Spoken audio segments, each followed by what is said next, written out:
Dear students, welcome to our YouTube channel biology by Deepak Nain. और आज हम जो बड़ा ही इंपॉर्टेंट टॉपिक डिस्कस करने जा रहे हैं वो रहेगा आपका chemical properties of metal. Metal की केमिकल प्रॉपर्टी देख लेते हैं। और सबसे पहले क्या रहेगा, मेटल्स कैसे रिएक्शन करती हैं एयर के साथ। और सिंपली मेटल्स को यदि एयर मिलती है, ऑक्सीजन मिलती है, तो ऑक्सीडेशन हो जाता है मेटल्स का। और क्या बनाती है, मेनली ऑक्साइड बनाती है। और ऑक्साइड कैसे बनाती है, इसकी जो वैलेंसी होती है मेटल की वो इसके पाँव में चली जाती है। और ऑक्सीजन की जो वैलेंसी है वो मेनली 2 ही रहती है, वो इसके मेटल के पाँव में चली जाएगी। मतलब एक प्रकार से वैलेंसी एक्सचेंज करके कंपाउंड बनाते हैं। 10th लेवल पे आप इतना याद रख सकते हो। तो इसमें है एग्जाम्पल्स। और एनसीईआरटी की जो लाइन है वहां से आपके क्वेश्चन बनेंगे काफी सारे। ये नहीं कि आपने सिंपल समझ लिया कि ऑक्साइड बनेंगे, कौन सी मेटल इस लेवल पे कैसी रिएक्शन शो करती है।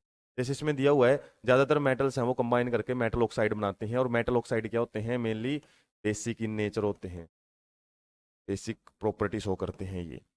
जैसे कि कॉपर का एग्जांपल इसमें दिया हुआ है। और यहाँ से ये रिएक्शन बढ़िया आपसे पूछी जाती है। ये एक्स कंपाउंड दे देता है, X is heated in air, question बनता है इससे। And it combines with oxygen to form this compound, copper two oxide. और ये क्या है, ब्लैक कलर का है। तो ये बोलेगा एक्स कोई कंपाउंड है, उसको हीट करेंगे एयर में तो एक ब्लैक कलर की सब्सटेंस है वो प्रोड्यूस करता है। तो रिएक्शन लिखें इसकी। क्वेश्चन ऐसे ही पूछे जाएंगे, डायरेक्ट कुछ नहीं पूछा जाता आपसे। तो कॉपर क्या है, ऑक्सीजन के साथ कंबाइन करके क्या करता है, कॉपर डाइऑक्साइड बनाता है। और यही ब्लैक इन कलर होता है, ब्लैक इन। और ऐसे क्वेश्चन आपको काफी मिल जाएंगे। आजकल के जितने भी एग्जाम होते हैं वो डायरेक्ट क्वेश्चन नहीं उठाते। आरबीएसई, सीबीएसई और एचबीएसई सभी की बात कर रहा हूं मैं। तो वो ऐसे बुक से ही उठाएंगे क्वेश्चन। थोड़ा सा इधर उधर तो एक दो क्वेश्चन वो पक्का करते ही हैं, खासकर स्टेट बोर्ड एग्जाम। वरना सीबीएसई वाले तो ज्यादातर क्वेश्चन ऐसे ही मिलेंगे जो आपको थोड़ा दिमाग लगाना पड़ेगा कि पढ़ी हुई चीजें ही आपसे आए। उसके बाद एल्यूमिनियम है, वो एल्यूमिनियम ऑक्साइड बनाती है। और एल्यूमिनियम ऑक्साइड का फॉर्मूला होता है Al2O3। वो कैसे बना, इसकी वैलेंसी हम 2 मानते हैं और ऑक्सीजन इसकी एल्यूमिनियम की 3। तो एक्सचेंज करके क्या है, Al2O3 एक ऑक्साइड बनता है।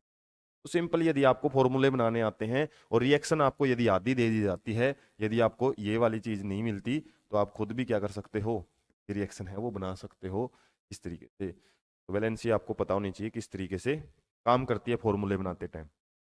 Most metal oxides are insoluble in water. अब ऑक्साइड हमने देख लिया, मेटल ऑक्साइड बनाएंगी, बेसिक इन नेचर होते हैं वो। और अब ये देखना है हमने बेसिक प्रॉपर्टी कैसे पता करेंगे उसकी। बेसिक प्रॉपर्टी शो करने के लिए उनको वाटर के अंदर घोला जाता है। और ज्यादातर मेटल के ऑक्साइड क्या होते हैं, इनसॉल्युबल मिलेंगे, वो वाटर के अंदर घुलते नहीं हैं। लेकिन कुछ हैं वो वाटर के अंदर घुल के क्या बनाते हैं, एल्कली। एसिड बेस और साल्ट में हमने एल्कली के बारे में जरूर पढ़ा था। एल्कली क्या होते हैं, वाटर सोल्यूबल, वाटर सोल्यूबल जितने भी बेस हैं, क्योंकि सारे बेस वाटर में सोल्यूबल नहीं है, जितने हमारे बेस वाटर में सोल्यूबल हैं केवल वही एल्कली कहलाते हैं। Sodium oxide and potassium oxide dissolved in water क्या प्रोड्यूस करते हैं, ये हाइड्रोक्साइड करते हैं प्रोड्यूस, हाइड्रोक्साइड। हाइड्रोक्साइड का फार्मूला क्या होता है, OH होता है। सोडियम है, ये क्या बनाएगा, NaOH। पोटेशियम है, KOH बनाता है। वैलेंसी 1 होती है, -1। ऑक्सीडेशन स्टेट बात करो तो दोनों की 1 1 होती है, इसलिए सिंपल हमारा कंपाउंड है वो बना हुआ दिखता है। उसके बाद और क्या इंपॉर्टेंट बात है, एल्यूमिनियम की जो ऑक्साइड की लेयर बनती है ये एसिडिक और बेसिक दोनों प्रॉपर्टी शो करती है। ऐसी चीजों को हम क्या बोलते हैं, एम्फोटेरिक ऑक्साइड। जो एल्यूमिनियम का ऑक्साइड है, इसके अलावा जिंक का भी ऑक्साइड होता है जो, वो भी एम्फोटेरिक in नेचर होता है। एम्फो मीन्स बोथ एसिडिक और बेसिक दोनों प्रॉपर्टी शो करता है। पता कैसे लगेगा, यदि हम इस ऑक्साइड को एसिड के साथ रिएक्शन करेंगे ये साल्ट एंड वाटर बनाएगा, पढ़ा था हमने न्यूट्रलाइजेशन रिएक्शन। और इसी को यदि हम बेस के साथ रिएक्शन करवाएंगे फिर ये साल्ट एंड वाटर ही बनाता है। वाटर तो इनमें बनेगा ही, और लेकिन जो साल्ट है वो अलग अलग बनते हैं। जैसे HCl के साथ तो रिएक्शन करेगा, क्या करेगा, एल्यूमिनियम क्लोराइड बना लेता है। लेकिन यहाँ पे अलग सा आपको कंपाउंड मिलता है, सोडियम एल्यूमिनेट। और प्रीवियस जो पब्लिकेशन होती थी एनसीईआरटी की, वहां पे मिलता था आपको सोडियम जिंकेट, Na2ZnO2। और ये हो सकता है आपको प्रीवियस चैप्टर में भी मिल जाए, तो सोडियम जिंकेट बोलते हैं। तो ये प्रॉपर, ये जो साल्ट हैं बनते कैसे हैं, इस तरीके से, इस प्रकार के। वैसे तो साल्ट ये कोऑर्डिनेशन कंपाउंड होते हैं जो आप 12th क्लास में पढ़ते हो जाके, कि दो दो मेटल्स आ रही हैं एक साथ, अलावा हमने पढ़ा था मेटल्स नॉन मेटल्स के साथ ही कंपाउंड बनाती हैं, फॉर्मूले बनाती हैं। लेकिन यहाँ पे दो दो मेटल्स आई हुई हैं, वो कोऑर्डिनेशन कंपाउंड होते हैं, कई कई मेटल्स मिलके कंपाउंड बना सकती हैं। और इसमें वैलेंसी की यदि हम बात करें, वैलेंसी बेस पे कैसे कंपाउंड बनाती है, सोडियम की वैलेंसी होती है 1 और AlO2 ये इकट्ठा है। वैसे तो Al एल्यूमिनियम है जो ऑक्सीजन के साथ क्या कंपाउंड बनाता है, Al2O3 बनाता है। लेकिन यदि हम AlO2 की बात करें और इसकी वैलेंसी फाइंड आउट करें, यदि आपको एल्यूमिनेट से कोई भी फॉर्मूला पूछ लिया जाए, जैसे मैग्नीशियम एल्यूमिनेट का फार्मूला बताओ भाई, तो इससे आप वो भी फॉर्मूले बना सकते हो। सोडियम की वैलेंसी 1 है तो जाहिर सी बात है सोडियम के पाँव में यदि कुछ नहीं लग रहा है, सोडियम के पाँव में यदि 2 लगा होता तो फिर क्या है, जैसे यहाँ पे लगा हुआ है 2, तो यहाँ पे जिंक, जो जिंकेट है ना, सोडियम जिंकेट, इसकी वैलेंसी सिंपली जिंकेट की वो 2 है, पाँव में लगा हुआ है। और सोडियम की वैलेंसी 1 है तो इसके पाँव में कुछ नहीं लगा हुआ, और पाँव में यदि लगा होता ना, इस तरीके से लगा हुआ मिलता 2। लेकिन अब यहाँ पे ये O2 है, ये तो ये मॉलिक्यूल के साथ ही है हमारा, तो जिंकेट की वैलेंसी होती है -2 और एल्यूमिनेट की वैलेंसी होती है -1।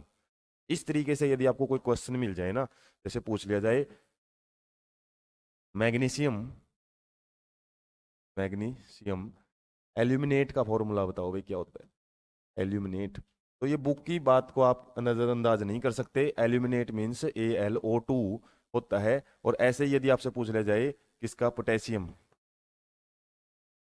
पोटेशियम एल्यूमिनेट का फॉर्मूला बताओ, ऐसे ही जैसे मैंने जिंकेट का बताया है, जिंकेट को ZnO2 बोलते हैं और इसकी वैलेंसी कितनी होती है, -2 होती है वैलेंसी या फिर ऑक्सीडेशन स्टेट। और इसे आपसे पूछ लिया जाए भाई इसका एक, आपको सोडियम के साथ, सोडियम का साथ तो हमने देख लिया, एल्यूमिनियम के साथ बनाओ, और एक बोल दिया आपको किसके साथ बनाना है, कैल्शियम के साथ, तो कैसे बनेंगे फॉर्मूले।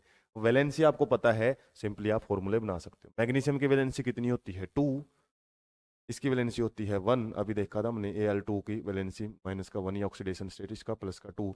सिंपल फॉर्मूला क्या बनेगा, AlO2 और 2 बाहर रहेगा। इसकी वैलेंसी 1 है तो यहाँ 1 लगाने की जरूरत ही नहीं है। ऐसे ही यदि पोटेशियम का बोल दिया जाए तो KAlO2, KAlO2 फॉर्मूला बन जाएगा। ऐसे ही यदि हम जिंकेट की बात करें, एल्यूमिनियम जिंकेट, एल्यूमिनियम की वैलेंसी कितनी होती है, 3, तो वो तो चली जाएगी जिंकेट के पाँव में, यहाँ पे 3 आ जाएगा, और ये तो जिंकेट में था ही 2, और जिंकेट की कितनी होती है, 2, तो ये आ जाएगा इस तरीके से, ये फॉर्मूला बन जाएगा आपका। ऐसे ही कैल्शियम का बनाएं तो कैल्शियम की वैलेंसी भी 2 है, जिंकेट की भी, तो क्या बन जाएगा हमारा फॉर्मूला, CaZnO2, कैल्शियम जिंकेट। इस तरीके से फॉर्मूले बनते हैं, आप फॉर्मूला देख के भी वैलेंसी फाइंड आउट कर सकते हो। इससे आप इसी जैसे कुछ क्वेश्चंस जो बनते हैं उसमें मार्क्स लूज करने से बच सकते हो। इस तरीके से हमने यहाँ पे मेनली क्या पढ़ा था, एम्फोटेरिक ऑक्साइड। एम्फोटेरिक ऑक्साइड में आप इसका भी याद रखना है एग्जाम्पल, ZnO का भी याद रखना है, क्योंकि एक क्वेश्चन आएगा एक्सरसाइज में जिसमें आपसे पूछा जाएगा एम्फोटेरिक ऑक्साइड क्या है और 2 एग्जाम्पल दें। एक एग्जाम्पल तो इसने दे ही रखे है, एग्जाम्पल एक ही है, कभी सोचो 2 हैं, एक एग्जाम्पल है ये एल्यूमिनियम ऑक्साइड का एग्जाम्पल है। ऐसे ही 2 एग्जाम्पल किसके बनते हैं, ऐसे एग्जाम्पल बनते हैं जिंक ऑक्साइड के, जब ये HCl के साथ रिएक्शन करता है और दूसरा किसके साथ करेगा, कोई भी बेस के साथ रिएक्शन करेगा। HCl के साथ तो हमको पता है दोनों ही कंडीशन में वाटर तो जरूर बनेगा, ये फिक्स है। लेकिन यहाँ पे जिंक है, वो क्लोरीन के साथ रिएक्शन करके क्या बनाएगा, जिंक क्लोराइड। और जबकि अभी हमने देखा था NaOH के साथ रिएक्शन करके क्या बनाएगा, यहाँ पे यदि हम बात करें सोडियम जिंकेट, अभी बात कर रहे थे हम सोडियम जिंकेट, ये एक सब्सटेंस है, वो बनता है, वाटर इसके अंदर बनेगा ही। तो इस प्रकार का एक कोऑर्डिनेशन कंपाउंड देखने को मिलता है। ये साल्ट आपको याद रखने पड़ेंगे, अजीब से फॉर्मूले हैं, बता जरूर दिया मैंने, वैलेंसी इनकी क्या होती है उस बेस पे फॉर्मूले बने हुए हैं। ऐसे ही एग्जाम में ज़्यादा पूछी जाती हैं जिनको आप लूजली लेके समझते हो या फिर छोड़ देते हो, टिपिकल लगती है, इसलिए ये समझाने का मकसद यही है ताकि आप हर चीज़ को कवर कर सको। नेक्स्ट देख लेते हैं, what happens when metals burnt in air, वही है, एयर के अंदर बर्न्ट करेंगे, और कुछ प्रॉपर्टी दी हुई है अपनी बुक के अंदर। पोटेशियम सोडियम है, ये इतनी ज़्यादा जल्दी रिएक्ट कर लेती हैं विग्रसली, का मतलब इतनी फास्ट रिएक्शन होती है इनके अंदर, ये क्या करती हैं, कैच फायर, इजिली कैच कर लेती हैं फायर, आग लग जाती है इनके अंदर, और ब्लास्ट से ओपन रिएक्शन है। नॉर्मल आप यदि इनको रख देते हो एयर के अंदर तो ये क्या करेंगी, काफी विग्रसली रिएक्शन कर लेती हैं। इसलिए इनको बचाने के लिए हम क्या करते हैं, एक्सीडेंटल फायर ना हो उसके लिए इनको इमर्ज्ड डुबो के रखा जाता है किसमें, कैरोसिन ऑयल में। किसको, पोटेशियम और सोडियम को। लैब के अंदर भी इनको एक ऑयल के अंदर ही डुबो के रखते हैं। और नॉर्मल टेम्परेचर पे भी ये metals such as magnesium, aluminium, zinc, lead are covered with thin layer of oxide. और ज्यादातर क्या होता है, नॉर्मल मेटल्स होती हैं, जैसे एक क्वेश्चन तो हमने पढ़ा भी था मैग्नीशियम रिबन को, उस चैप्टर में ही था बिल्कुल, फर्स्ट ब्लू बॉक्स क्वेश्चन था, जिसमें मैग्नीशियम ऑक्साइड की एक लेयर बन जाती है मैग्नीशियम रिबन के ऊपर। इसको रिमूव करने के लिए हम इसको क्या करते हैं, तो रब करना पड़ता है। क्वेश्चन था कि क्यों रब करना पड़ता है जिंक, ये जो हमारी मैग्नीशियम है इसकी रिबन को जलाने से पहले। तो उसका रीजन यही था कि इसके ऊपर एक लेयर बन जाती है किसकी, ऑक्साइड की, और ये ऑक्साइड की लेयर उसको फर्दर रिएक्शन करने से रोकती है। तो यहाँ पे क्या बोला हुआ आपसे, कुछ मेटल्स हैं जैसे मैग्नीशियम, एल्यूमिनियम, जिंक, लेड, इनके ऊपर एक थिन लेयर बन जाती है ऑक्साइड की, और इस प्रोसेस को हम क्या पढ़ते हैं, एनोडाइजिंग भी पढ़ते हैं एल्यूमिनियम के केस में। Iron does not burnt on heating but iron feelings Burns vigorously when sprinkled in the flame. Sprinkled का मतलब क्या होता है, जैसे कोई फ्लेम वगैरह है बर्नर की और उसके ऊपर हम आयरन के पाउडर बना के छिड़के, स्प्रिंकल मतलब एक प्रकार से छिड़कना होता है, और आयरन फीलिंग्स का मतलब छिलके से टाइप में पतले पतले छिलके यदि इसके ऊपर हम क्या करेंगे, डालेंगे तो वो आग पकड़ लेता है। वरना आयरन को वैसे ही डंडी को किसी को आग में रखोगे तो वो गर्म होके लाल हो जाता है, क्या नहीं होता, जलेगा नहीं। तो जलाने के लिए हम उसको क्या करना पड़ता है, स्प्रिंकल करना पड़ता है, छिड़कना पड़ता है उसके ऊपर। Copper does not burn but the hot metal is coated with A black coloured layer. अभी पढ़ा था हमने, कॉपर डाई ऑक्साइड है वो बनता है। कॉपर की ऑक्सीडेशन स्टेट 2 हो सकती है, कॉपर 1 ये ऐसे भी शो किया जाता है, कॉपर 2 ऐसे भी दिखा देते हैं। इस स्टेट को क्या बोलते हैं, मर्क्यूरिक, और इसको क्या बोलते हैं, मर्क्यूरस। मर सॉरी, ये आपको के बारे में बता दिया, मरकरी के बारे में बता दिया मैंने। ये कॉपर के बारे में यदि हम बात करें, कॉपर के नाम क्या आते हैं, छोटी ऑक्सीडेशन स्टेट को क्यूप्रस बोला जाता है, और इसको क्या बोलते हैं, क्यूप्रिक बोलते हैं, क्यूप्रिक। तो क्यूप्रिक ऑक्साइड हम बोल सकते हैं यहाँ पे बनता है। सिल्वर और गोल्ड है वो बिल्कुल ही रिएक्ट नहीं करते ऑक्सीजन पे एट हाई टेम्परेचर, यदि उनको ज्यादा टेम्परेचर भी दे देंगे तब भी। इस पैसेज में सिंपल आपको 3 बातें दी हुई है। फर्स्ट क्या है, पोटेशियम, सोडियम वगैरह है, ये नॉर्मल टेम्परेचर पे भी एयर के साथ रिएक्शन करके आग पकड़ सकती हैं, इसलिए इनको केरोसिन ऑयल में रखा जाता है। एल्यूमिनियम, जिंक और लेड और इसके अलावा मैग्नीशियम, ये नॉर्मल टेम्परेचर पे ऑक्सीजन के साथ रिएक्ट करके एक थिन लेयर बना लेती हैं, जिसकी वजह से ये फर्दर रिएक्शन करने से बच जाती हैं। उसी के बारे में एक ऑरेंज कलर का पैसेज दिया हुआ है, डू यू नो के नाम से।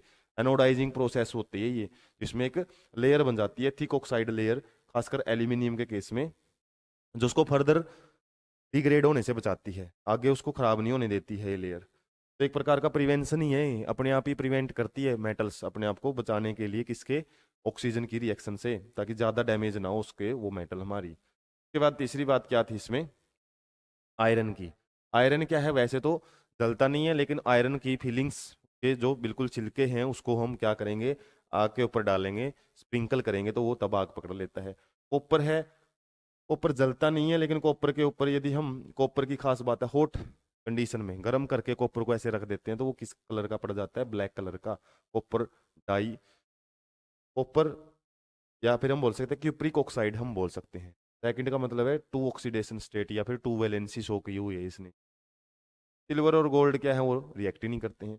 एनोडाइजिंग के बारे में दिया हुआ है, एल्यूमिनियम के ऊपर एक थिन ऑक्साइड लेयर बनती है जब एयर के अंदर छोड़ देते हैं, और ये लेयर क्या करती है, रेजिस्टेंस क्रिएट करती है, आगे कोरोजन नहीं होने देती है। कोरोजन हमने पढ़ा था चैप्टर में, जिसके द्वारा जो मेटल्स हैं वो क्या करेंगी, डिग्रेड होती रहती हैं कोरोजन की वजह से। लेकिन एनोडाइजिंग प्रोसेस में क्या होएगा हमारा, सिंपली मेटल्स आगे कोरोजन से बच जाती हैं, और इसी की वजह से ऑक्साइड लेयर थिकर हो जाती है। और इसमें सबसे इंपॉर्टेंट बात क्या है, आपसे क्वेश्चन कई बार पूछ लिया जाता है, simply during the anodising a clean aluminium article is made the anode and electrolyzed with the dilute sulfuric acid and the oxygen gas evolved at the anode react with the aluminum. ये process explain की हुई है। Anodising में हम क्या करते हैं, anode और कैथोड वर्ड से ही पता लग रहा है। एक बैटरी के अंदर इनको बैटरी को कनेक्ट किया जाता है एक इलेक्ट्रिक सेल के अंदर, और इसमें क्या करते हैं हम, एल्यूमिनियम आर्टिकल को एनोड बनाया जाता है और सॉल्यूशन में रख दिया जाता है इसके, डाइल्यूट सल्फ्यूरिक एसिड के। और डाइल्यूट सल्फ्यूरिक के साथ जब रिएक्शन करता है तो इसमें से जो ऑक्सीजन गैस निकलती है, तो वो ऑक्सीजन गैस एनोड पे इकट्ठी होएगी और इससे क्या है, एल्यूमिनियम के ऊपर एक थिक प्रोटेक्टिव लेयर है वो बन जाती है इसकी, ऑक्साइड की, एल्यूमिनियम ऑक्साइड की। और इस ऑक्साइड की लेयर से क्या है, can be dyed easily to give aluminium articles an attractive finish. Aluminium मतलब जो बर्तन वगैरह हैं, कोई अलग ऑब्जेक्ट्स हैं, उनको हम डाई करके उस पर अच्छी लुक है किसी भी कलर का उसको बना सकते हैं। और क्वेश्चन आपका कैसे बनता है कि एल्यूमिनियम बड़ी रिएक्टिव मेटल होती है, ये ऑक्सीजन के साथ रिएक्ट कर लेती है, फिर भी हम इसको बर्तन बनाने में या फिर जो हमारे कुकिंग टेंसिल्स हैं उनको बनाने में यूज करते हैं। उसका रीजन यही है कि इसके ऊपर थिक ऑक्साइड लेयर बनी हुई है, ऑक्साइड लेयर बनी है, जिसकी वजह से फर्दर रिएक्शन नहीं कर पाएगा, तो हम इजिली इसमें क्या है, बर्तन वगैरह में जो खाना है वो बना सकते हैं। तो एनोडाइजिंग का बड़ा इंपॉर्टेंट यहाँ पे दिया हुआ है। एनोडाइजिंग करते कैसे हैं, ये प्रोसेस यहाँ से शुरू होती है ड्यूरिंग से और फिनिश तक। आप डाई की बात दी हुई है, लेकिन यहाँ पे आप इतना भी लिख सकते हो एनोडाइजिंग प्रोसेस होती कैसे है। डेफिनेशन पूछे तो केवल ये रखो कि ऑक्साइड की लेयर का जमना ही एनो क्या बोलते हैं, एनोडाइजिंग बोलते हैं। और इसका इंपॉर्टेंस ज़्यादा पूछी जाती है कि ये आगे क्या करती है, फिर कोई भी कोरोजन है वो फर्दर कोरोजन नहीं होने देती है हमारी एल्यूमिनियम के ऊपर।